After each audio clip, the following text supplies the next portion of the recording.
আসছে আর এমন দেখাচ্ছে যে ও কিছুই জানে না। মানুষ একঘেয়ে হয়ে যায়। দেখো গাইজি, সবসময় তো তোমরা আমার কুকিং ভিডিও দেখো, আমার হ্যাপি লাইফ দেখো, কিছু বলি না। কিন্তু মাঝে মধ্যে না দিন এমনও যায় যে মুডই থাকে না আমি ভিডিও করি বলে।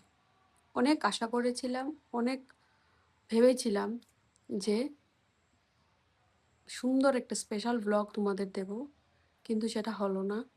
17 জুলাই ম্যারেজ অ্যানিভার্সারি ছিল, আর আমি অনেক প্ল্যান করেছিলাম, কারণ যেহেতু ছোট চ্যানেল অনেক কিছু প্ল্যান করতে হয়, না হলে হয় না। কিন্তু যে লোকটা এ আমার কোনো কিছু প্ল্যান সাকসেস করতে দেয়নি। অনেক আশা করেছিলাম। ওকে 1 মাস ধরে আমি বলেছি যে অ্যানিভার্সারি আসছে, অ্যানিভার্সারিতে প্ল্যান করছি অনেক কিছু, ঘরের মধ্যেই, বেশি টাকা বাজেটও না, কোনো কিছু যে দূরে কোথাও ঘুরতে যাব এই না। ওকে আমি বলেছি শুধু ঠাকুর বাড়িতে যেতে হবে, চলো একটু ঠাকুর বাড়ি ইউনিভার্সিটি এইখানে বসে থাকি আমি, আর ও ওইখানে থাকে। সে একটু মানাবে, ওর দ্বারা তা হয় না। আর এখন ড্রামা করে বলে আমার কি ভুল হয়েছে, আমি কি করেছি। স্পেশাল ডের জন্য অ্যাকচুয়ালি ওয়েট করে থাকি যে ভালো কিছু রান্না বান্না করব, সুন্দর একটা ব্লগ বানাবো, শর্টস বানাবো। তো এগুলি স্পয়েল হয়ে গেলে মুডটা কেমন অফ হয় তোমরা আমাকে বলো একটু। 1 মাস আগে ওকে যে আসছে দিন, তুমি কিন্তু রেডি থেকো। ও বলেছে আমাকে ছুটি দেবে, ছুটি ও নিয়েছে, অফিস থেকেও ছুটি নিয়েছে, কিন্তু কাজের কাজ কিছুই হয়নি। তো ছুটি নিয়েছে 7 ডে। আমি 1 মাস আগে বলেছি, 15 ডেজ আগে বলেছি, 10 ডেজ আগে বলেছি, 5 ডেজ আগেও আমি ওকে রিমাইন্ড দিয়েছি, যেহেতু অফিসের কাজে যদি ভুলে যায়। আমি ওকে রিমাইন্ড দিয়েছি যে মনে আছে তো, আমি কিন্তু অনেক কিছু প্ল্যান করেছি। প্ল্যান বলতে কি, ঘরোয়া মতেই সব কিছু করবো, একটু ভালো কিছু রান্না বান্না করবো। ও কোনো দিনই সেলিব্রেশন করে না। আমার বিয়ের পর থেকে সেলিব্রেশন তেমনভাবে হয়নি। মাঝে মধ্যে একটু ভালো কিছু খাওয়া দাওয়া আমিই রান্না করি, রান্না করতে আমি ভালোবাসি। তার মধ্যেও সেটা ও হতে দিল না। ঠাকুরবাড়ি যাব, আমাকে বলে দেখা যাক। আমি বলি ঠাকুরবাড়ি যাব, বলে দেখা যাক, মানে তাতে রাজি হয় না। তো কার মন ভালো থাকবে, কে না ঝগড়া করবে। সত্যি কথা বলতে আমাদের বিয়ের 10-12 বছর কোনো ঝগড়া আমাদের হয়নি, এখন ঝগড়া হচ্ছে। আর আমার ফিলোসোফার ভাই বলে মিড লাইফ ক্রাইসিস দিবা এগুলি হয়, মানুষ একঘেয়ে হয়ে যায়। কেন? ও তো বাড়িতেই থাকে না। 1 সপ্তাহ ধরে আমি ওর জন্য ওয়েট করে থাকি যে ও কবে অফিস থেকে আসবে আর কবে একটু ওর সাথে সময় কাটাবো। তো একঘেয়ে কিভাবে হয়ে গেল না। A এই few দেখো moments later. কিছু চেনে না। দেখো গাইজি, দেখো মুখটা দেখো, স্নান করে এসছে। এই দেখো দাঁত দেখাচ্ছে না, এই দেখো, দেখি দাঁত, হ্যাঁ দাঁত বেরোচ্ছে না তো, এই দেখো মাথা ধরে রেখেছে, দেখেছো, টাইট করে রেখেছে।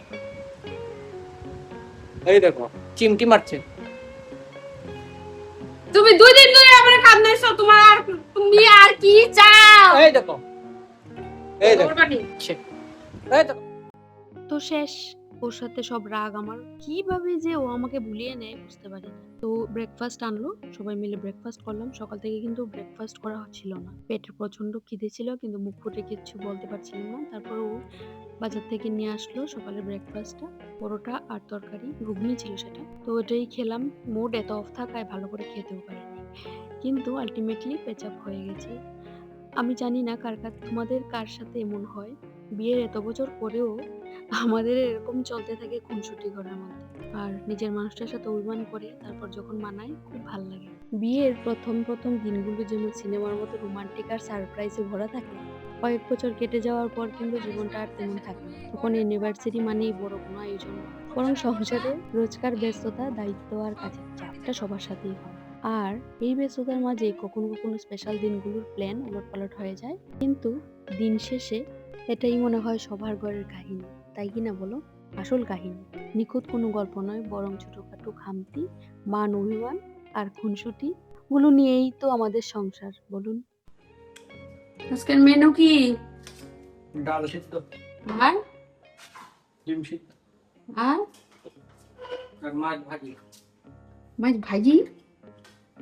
মাছ ভাজা না ভাজি? আলু সেদ্ধ। আজকে আমাদের এই ভিডিওটা তোমাদের কেমন লাগলো অবশ্যই জানাবে। কথাগুলি সত্যি ছিল, কাহিনীটাও সত্যি ছিল। তারপরে আমাদের মিউচুয়াল হয়ে গেছে। ও আমাকে মানিয়েছে, মানানোর পরে খাওয়া দাওয়া নর্মাল। ও আমার জন্য রান্নাও করেছে, তো রান্না টুকটাক করেছিল।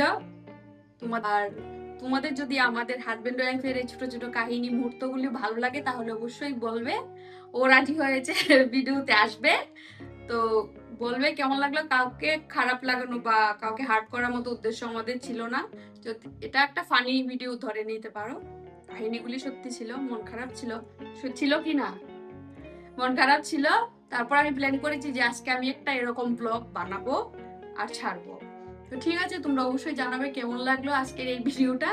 জানি একটু ইমোশনাল বা বোরিং লাগতেও পারে হয়তো বা। তো ও একটু ক্যামেরা শাই, ও ভিডিওতে আসতে চায় না, আমি ওকে আনিও না।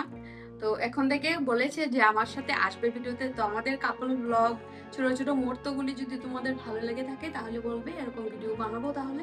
ঠিক আছে, তুমি আসবে তো ভিডিওতে? আসবে কি না মুখে বলো? আসবো। আসবে?